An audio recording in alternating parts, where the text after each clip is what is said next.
शाम होने को आई थी लेकिन राधिका अपने कमरे से बाहर नहीं निकली थी। उधर अरमान का एक एक पल गिल्ट में बीत रहा था। दादी राधिका के रूम की तरफ देख आराधना जी से, बहू आज सोन चिड़ैया इतना थक गई हैं कि अभी तक उठी नहीं है, उसके बिना अच्छा नहीं लग रहा। आराधना जी दादी को देख मुस्कुराते हुए, क्या माँ जी आपको भी उसके बिना चैन नहीं मिलता? फिर जब वो आपको परेशान करती है तो आप चिढ़ जाती हैं। मैं चिढ़ती नहीं हूँ बहू, उसके साथ बच्चा बनने में अच्छा लगता है, उसकी हंसी की खिलखिलाहट ही तो इस घर की रौनक है। दादी आराधना जी को देख मुस्कुराते हुए कहती हैं। अभी दोनों बातें कर ही रही थी कि राधिका उठकर आती हैं और सीधा दादी की गोदी में सिर रखकर लेट अपनी आंखें बंद कर लेती हैं। उसको देख दोनों के चेहरे पर मुस्कान आ जाती है। दादी उसके बालों को सहलाकर प्यार से, इतना थक गई लाड़ो कि आज अपनी ओल्ड लेडी से मिली भी नहीं और खाना भी नहीं खाया।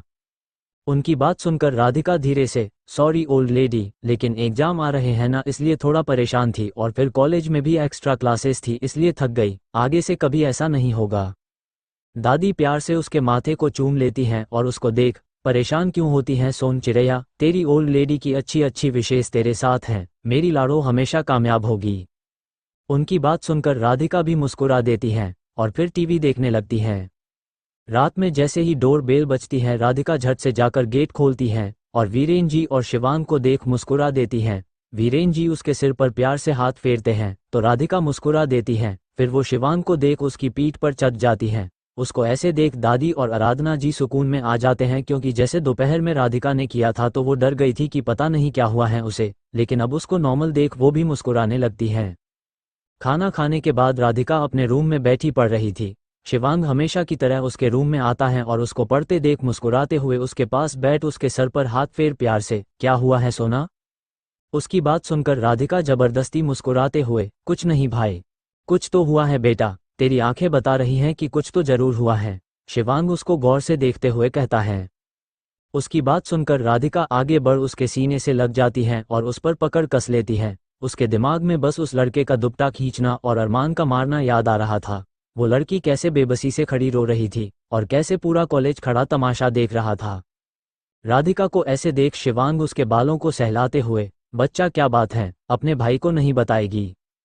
राधिका सिसकते हुए उसको सारी बातें बता देती हैं, सिर्फ अरमान का मारना छिपा लेती हैं। राधिका की बात सुनकर शिवांग की आंखें बंद हो जाती हैं और वो उसको समझाते हुए, पर तू रो क्यों रही है, तूने तो बिल्कुल सही किया सोना, हर किसी लड़की को यही करना चाहिए, तू तो मेरा ब्रेव बच्चा है।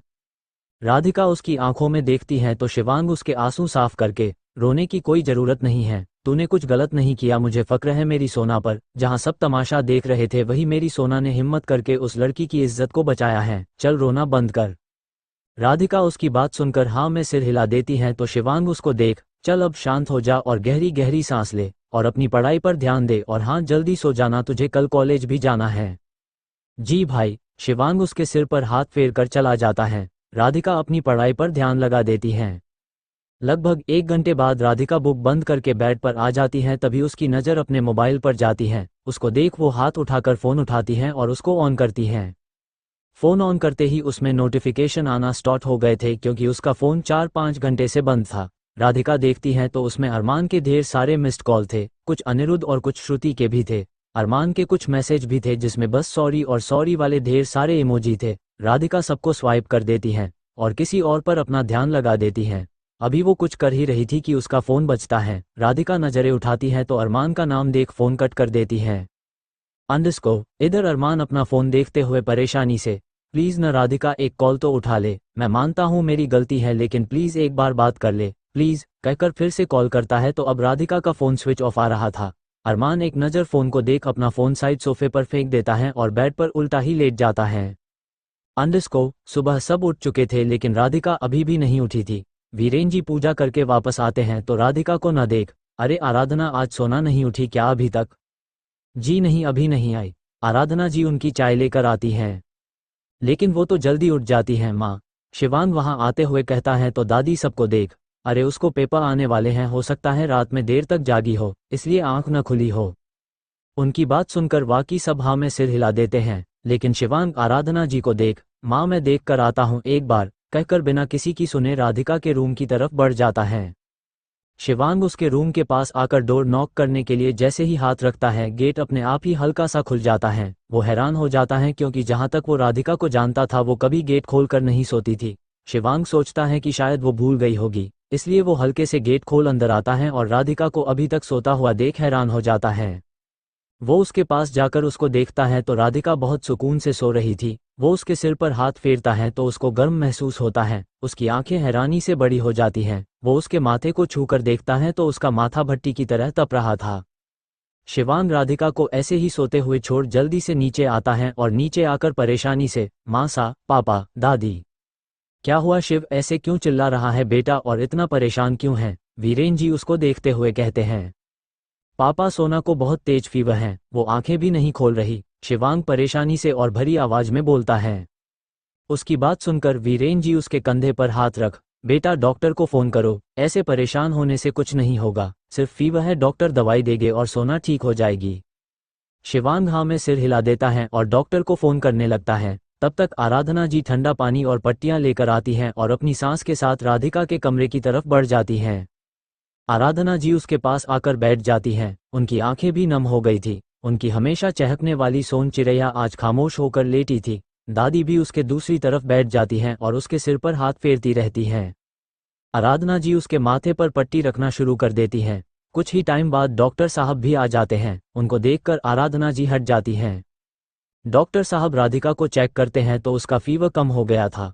वो सबको देख, चिंता की कोई बात नहीं है, इनका फीवर कम हो गया है, आपने पट्टी की है उसका ही असर है, ये बेहोश हो गई हैं, इंजेक्शन दे देता हूँ, थोड़ी देर में इन्हें होश आ जाएगा, और कुछ मेडिसिन भी लिख देता हूँ, सुबह शाम दे दीजिएगा, कहकर उसको इंजेक्शन लगा देते हैं और मेडिसिन दे देते हैं। शिवांग उनको उनकी फीस देकर नीचे तक छोड़ने चला जाता है। वो वापस आता है तभी राधिका के दोस्त आ जाते हैं। श्रुति शिवांग को देख मुस्कुराते हुए, हेलो भैया, राधिका रेडी हो गई क्या? उसकी बात सुनकर शिवांग उसके बालों को सहलाते हुए प्यार से, बेटा आज वो कॉलेज नहीं जाएगी। अरमान उनकी बात सुनकर जल्दी से, क्यों भैया? शिवांग उसको देख, वो सोना को बहुत तेज फीवर आ गया है, वो बेहोश हो गई थी, डॉक्टर ने अभी इंजेक्शन दिया है। उसकी बात सुनकर अरमान बेचैन हो जाता है। अनिरुद्ध उसका हाथ पकड़ उसको शांत रहने का इशारा करता है और शिवांग को देख, भाई क्या हम लोग राधिका से मिल ले? लेकिन उसको अभी होश नहीं आया है, तुम लोग लेट हो जाओगे, शिवांग उनको बताता है। उसकी बात सुनकर श्रुति उसको देख, हमारी दोस्त को जरूरत है इस टाइम, एक दिन कॉलेज नहीं जाएंगे तो कौन सा पहाड़ टूट जाएगा, हमारा उससे मिलना जरूरी है। श्रुति की बात पर अरमान और अनिरुद्ध भी हाँ में सिर हिला देते हैं। शिवांग उनको देख, अच्छा अच्छा चलो, कहकर अंदर आ जाता है। उसके पीछे पीछे वो लोग भी अंदर आ जाते हैं। जारी है, फॉलो करें, अपना प्यार और साथ बनाए रखें, स्टिकर भी दे और हो सके तो सब्सक्राइब भी करें। नैन्सी गुप्ता, राधे राधे।